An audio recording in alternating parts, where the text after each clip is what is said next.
दोस्तों आपका स्वागत करता है हमारे साथ चैनल में जिसका नाम है स्टैटिक्स। हमारे चैनल साथ बने रहे, इसे करें लाइक शेयर एंड सब्सक्राइब। चलिए आगे कहानी में हम लोग एंटर करते हैं। तो आगे कहानी क्या थी क्या नहीं थी, चलिए समझते हैं इसको ध्यान पूर्वक ध्यान से। तो टॉपिक है आज का support for socialism. Support for socialism. तो इसमें क्या होता है कि 1870s के टाइम पे 1870s के टाइम पे सोशलिस्ट का जो आइडिया था, जो विचारधारा था, किसका? सोशलिज्म। जो विचारधारा लेके चल रहे थे कौन? सोशलिस्ट। की कोऑपरेटिव कम्युनिटी बनना चाहिए और प्रॉफिट जो है हर वर्कर्स के बीच इक्वली बंटना चाहिए, या वर्कर्स ने जितना काम किया उस हिसाब से उसको प्रॉफिट का हिस्सा मिलना चाहिए। ये जो आइडिया था पूरी यूरोप में फैल चुका था। ठीक है, 1870s के आसपास सोशलिस्ट का जो आइडिया था, विचारधारा था, पूरे यूरोप में फैल चुका था। सोशलिस्ट ने एक इंटरनेशनल बॉडी बनाया जिसका नाम रखा द सेकेंड इंटरनेशनल। सोशलिस्ट ने एक इंटरनेशनल बॉडी बनाया जिसका नाम रखा द सेकेंड इंटरनेशनल। ध्यान सुनिएगा, मैं फिर से रिपीट कर रहा हूं कि 1870s के टाइम सोशलिस्ट का जो विचारधारा था, सोशलिज्म का जो विचारधारा था कि कोऑपरेटिव कम्युनिटी बनना चाहिए, प्रॉफिट वर्कर्स के बीच इक्वली बंटना चाहिए या फिर वर्कर्स को मिलना चाहिए, उन्होंने जितना काम किया उसके हिसाब से प्रॉफिट का हिस्सा मिलना चाहिए। जो विचारधारा थी 1870s के आसपास पूरे यूरोप में फैल चुकी थी। दूसरा बात कि सोशलिस्ट ने एक इंटरनेशनल बॉडी बनाया जिसका नाम रखा द सेकेंड इंटरनेशनल। ठीक है, और जो वर्कर्स थे, फैक्ट्री वर्कर्स थे इंग्लैंड और जर्मनी में, उन्होंने एक एसोसिएशन बनाया। जो वर्कर्स थे इंग्लैंड और जर्मनी में, उन्होंने एक एसोसिएशन बनाया। किस चीज के लिए? ताकि वो लड़ सके अपने राइट के लिए, अपने बेटर लिविंग के लिए, वर्किंग कंडीशन के लिए। वर्किंग कंडीशन कैसा था? वर्किंग कंडीशन ऐसा था कि किसानों को मतलब वर्कर्स को जो काम कराया जाता था, मतलब 8 घंटे के बजाय 16-16 घंटे काम कराया जाता था और पैसा हद से कम दिया जाता था और काम हद से ज्यादा करवाया जाता था। यही ना बात था। तो इसीलिए कौन लड़ रहे थे? वर्कर्स लड़ रहे थे इंग्लैंड और जर्मनी में। इसलिए उन्होंने क्या बनाया? एक संगठन बनाया, एक एसोसिएशन बनाया। इतना समझ में आ रहा है आपको? इतना दिमाग में जा रहा है? चलिए आगे समझते हैं। जर्मनी में ये एसोसिएशन किसके साथ मिलकर काम कर रही थी? एक पार्टी थी सोशल डेमोक्रेटिक पार्टी, जिसके साथ ये मिलकर काम कर रही थी और इस पार्टी को मदद कर रही थी क्या जीतने में? इलेक्शन जीतने में, पार्लियामेंट्री सीट्स जीतने में। ठीक है, अब सोचिएगा कि जो जर्मनी के वर्कर्स थे, जो काम का एसोसिएशन था, जर्मनी के वर्कर्स ने एक एसोसिएशन बनाया था, इंग्लैंड और जर्मनी के वर्कर ने एक एसोसिएशन बनाया था। तो जर्मनी के वर्कर्स का जो एसोसिएशन था वो सोशल डेमोक्रेटिक पार्टी यानी नेताओं के पार्टी के साथ क्या कर रहा था?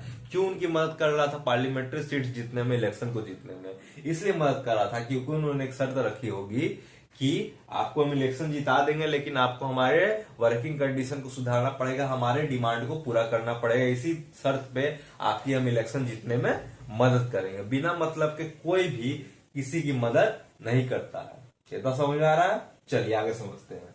1905 तक सोशलिस्ट और ट्रेड यूनियनिस्ट ने एक लेबर पार्टी बनाया। सोशलिस्ट और ट्रेड यूनियन ने एक लेबर पार्टी बनाया ब्रिटेन में। 1905 के आसपास सोशलिस्ट और ट्रेड यूनियनिस्ट ने एक लेबर पार्टी बनाया ब्रिटेन में, और सोशलिस्ट पार्टी बनाया फ्रांस में। तो फिर से मैं इस कहानी को दोबारा से रिकैप कर रहा हूं, ध्यान से समझिएगा कि 1870s तक सोशलिस्ट का जो विचारधारा, सोशलिज्म का जो विचारधारा यानी कोऑपरेटिव कम्युनिटी का विचारधारा है, पूरे यूरोप में फैल गया था। ठीक है, सोशलिस्ट ने एक इंटरनेशनल बॉडी बनाया, कौन सा? द सेकेंड इंटरनेशनल के नाम से। ठीक है, वर्कर्स जो थे जर्मनी और इंग्लैंड में, उन्होंने एक एसोसिएशन बनाया अपने हक के लिए लड़ने के लिए। अपने हक के लिए क्या लड़ने के लिए? कि उनके वर्किंग आवर्स को कम किया जाए और उनके वेजेस को बढ़ाया जाए। इस हक के लिए लड़ने के लिए वर्कर्स जो थे इंग्लैंड और जर्मनी में, उन्होंने के एसोसिएशन बनाया। तो समझ में आ रहा है? और जर्मनी में ये एसोसिएशन किसके साथ मिलकर काम करने लगी? सोशल डेमोक्रेटिक पार्टी के साथ मिलकर काम करने लगी। मतलब एक नेताओं के पार्टी के साथ मिलकर काम करने लगी। उनको इलेक्शन जीतने के लिए मदद किया और इसी शर्त में मदद किया कि आप हमारे वर्किंग कंडीशंस को सुधारेंगे। इसलिए उनको मदद किया क्या करने में? इलेक्शन जीतने में। वर्कर्स का जो एसोसिएशन था जर्मनी में, इसलिए मदद किया। ठीक है, और 1905 में सोशलिस्ट और ट्रेड यूनियनिस्ट ने मिलकर दो तरह का पार्टी का निर्माण किया, एक लेबर पार्टी का निर्माण किया ब्रिटेन में, दूसरा सोशलिस्ट पार्टी का निर्माण किया फ्रांस में। तो चलिए इतना सब कुछ आप नोट करिए, फिर हम लोग आगे बढ़ते हैं, ठीक है।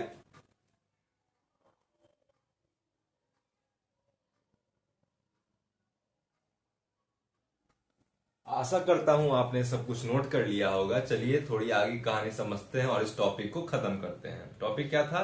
Support for socialism. तो जो वर्कर्स जो इंग्लैंड और जर्मनी में थे, जिन्होंने पार्टी बना, मतलब जिन्होंने एसोसिएशन बनाया था, वो फंड्स भी कलेक्ट करके रखते थे। किस लिए? फंड्स, पैसे कलेक्ट करके रखते थे ताकि उनके कोई मेंबर यानी कोई वर्कर को इमरजेंसी के टाइम पैसे की जरूरत पड़े, इमरजेंसी आ जाए, पैसे की जरूरत पड़े तो उनकी मदद कर सके। Association set up funds to help members in times of distress. मतलब इमरजेंसी अगर आया किसी वर्कर को, किसी उनके मेंबर को, एसोसिएशन के मेंबर को, तो उनकी मदद की जा सके, इसलिए एसोसिएशन क्या रखता था? फंड जमा करके रखता था, कलेक्ट करके रखता था। 1940 तक सोशलिस्ट अपना सरकार बनाने में असफल थे। 1914 तक सोशलिस्ट जो थे अपना सरकार बनाने में क्या थे? असफल थे। और गवर्नमेंट किसके द्वारा चलाया जा रहा था? लिबरल्स, रेडिकल्स और कंजर्वेटिव्स। लिबरल्स, रेडिकल्स और कंजर्वेटिव्स। चलिए मैं इसको बात को फिर से रिपीट कर देता हूं, क्योंकि ये टॉपिक जो आपका है खत्म हो चुका है। तो एसोसिएशन क्या करती थी? एसोसिएशन जो थी, जो वर्कर्स का एसोसिएशन बनाया गया इंग्लैंड और जर्मनी में वर्कर्स के द्वारा, वो क्या करती थी? फंड जमा करके रखती थी ताकि उनके किसी मेंबर यानी किसी वर्कर को इमरजेंसी में जब पैसों की जरूरत हो तो उनको पैसों देके उनकी मदद किया जा सके, ठीक है।